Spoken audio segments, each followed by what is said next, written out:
Dieu peut te donner un énorme arbre porteur des fruits de ta destinée avec qui tu dois parler pendant seulement 5 minutes dans toute ta vie.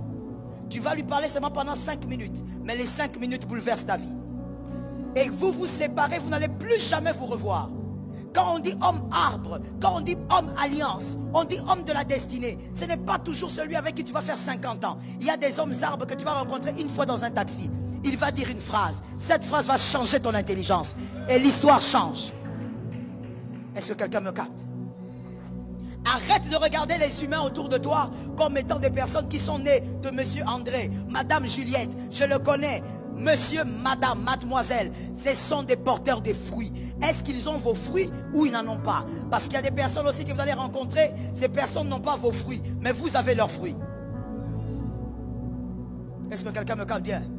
Voilà pourquoi, pour fermer cette parenthèse, j'aimerais dire à quelqu'un: vis bien avec les gens. Parce que tu peux être porteur des fruits de quelqu'un. Tu es obligé de donner ses fruits. Que Jésus délivre une âme. Avant de voir clair dans une destinée, j'espère qu'il y a quelqu'un qui m'a entendu ce soir. Avant de dire maintenant je comprends, avant de dire oui ça marche dans ma vie, peut-être que ça ne marche pas parce que tu n'as pas localisé les hommes arbres, porteurs de fruits de ta destinée. Commence d'abord par les localiser. Il y a quelqu'un qui va se dire: pasteur, il faut qu'on prie pour ça. Je veux te choquer ce soir en te disant, depuis la Genèse, depuis le jardin d'Éden jusqu'aujourd'hui, aucun homme n'a prié pour que Dieu lui révèle ce genre de choses, à part l'apôtre Paul à qui Dieu a dit va voir Ananias. Tous les autres ont eu le discernement. Dieu n'a pas parlé dans un songe. Dieu n'est pas venu leur dire: tu vois cet homme-là, c'est ta bénédiction. Dieu ne l'a jamais fait. C'est à toi de discerner que ça, c'est ma bénédiction. Donne-moi 3 amens. Dieu ne va pas te révéler. Non, il faut alors que je prie. Après cette prédication, j'ai compris. C'est que le pasteur Joël a dit. Donc je vais aller prier. Tu perds ton temps. Dieu ne l'a pas fait depuis Genèse. Même Adam, on lui a jamais dit c'est ta femme. Lui-même, il a discerné. Est-ce que quelqu'un capte ce que je dis?